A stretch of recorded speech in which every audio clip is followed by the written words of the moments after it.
Esam Ugālē, Ventspils novadā, lai satiktu kādu pāri, kam pērnā gada maijā neatliekamās medicīniskās palīdzības mašīnā piedzima dvīnīši. Tajā brīdī bija tāds bišķi šoks, jo tas jau bija, kādu laiku, par agru. Bija par agru. Dzemdībām vajadzēja būt tikai pēc gandrīz 2 mēnešiem. Rebekas un Roberta tētis atminis, kad sieva satraukti zvanījusi, viņš bijis darbā 30 km attālumā.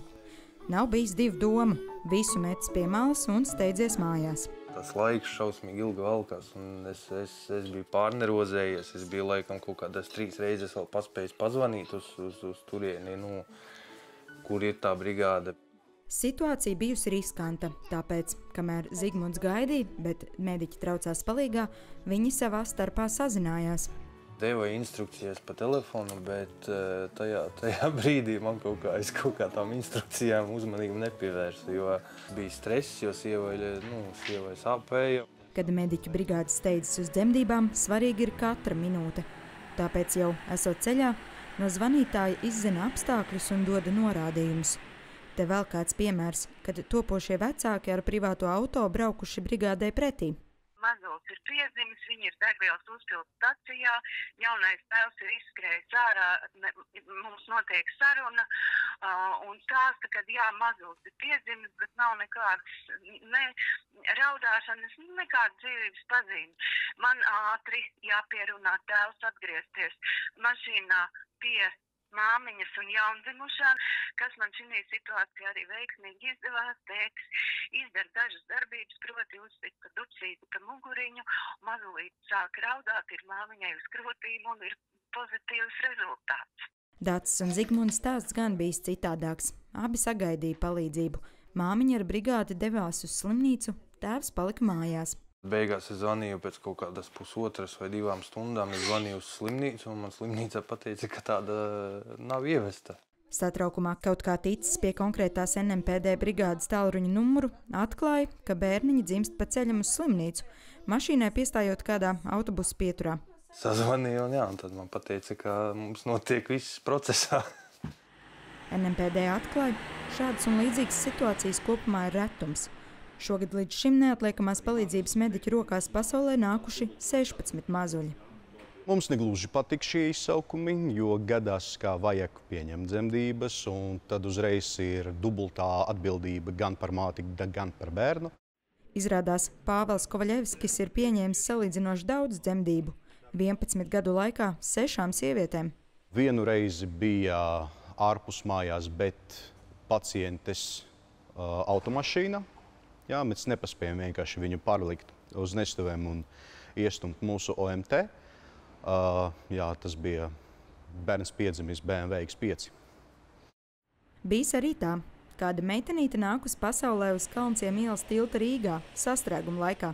Bez šaubām ir šī aizberga neredzamā daļa, šie bēdīgie stāsti un notikumi, gan kā jūs minējāt, kur māmiņa varbūt pati nemaz nezina, kad ir gaidībās un dzemdē, gan arī vide, kurā viņa atrodas, ir absolūti nepiemērota. Ja dzemdības ir bez sarežģījumiem, mediķiem tās neprasa īpašu piepūli.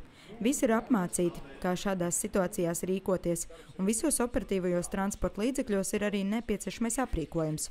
Taču mēdz būt arī tādi gadījumi, kad nāks piesaistīt ārstu speciālistu brigādi, vai arī sazināties ar neonatologiem, kas var pieslēgties NMPD automašīnas kamerām un vadīt procesu.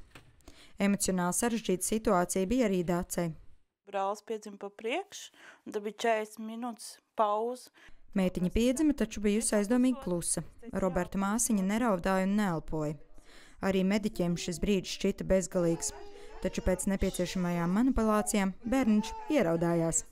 Reizēm ļoti kritiskās situācijās mediķu brigādē pievienojas neonatologi ar šādu īpaši aprīkotu automašīnu, kurā ir inkubators, lai jaundzimušo reanimētu un noturētu pie dzīvības līdz slimnīcai. Nodrošina siltumu, ventilācijas aparāts, kas palīdz sniegt bērniņam elpošanas atbalstu, ja tāds nepieciešams. Tāpatās arī sūkņi, atsūkšanas ierīces, speciāli perfuzori, mums ir leduskapīts, lai medikamenti tiktu pārvestu droši, un mums ir arī augšā var redzēt īpaša siltuma ierīce, jo ja bērniņam paliek slikti transportēšanas laikā un viņu ir jāņem ārā no šīs siltā inkubātora un jāliek uz galdiņa, tad viņam vajag papildus siltumu. Šādas mašīnas Latvijā ir tikai 2. Pārsvarā tās izmanto, lai pārvestu jaundzimušos no stacionāriem reģionā uz bērnu slimnīcu Rīgā. Gadā tie ir apmēram 500 izsaukumi, un tajos visos katra mazākā kustība ir no svara, tāpēc milzīga nozīme ir arī transporta līdzekļu vadītājiem. Ļoti svarīgi, lai ceļš būtu līgans, lai mums nevajadzētu strauji bremzēt, strauji pātrināties.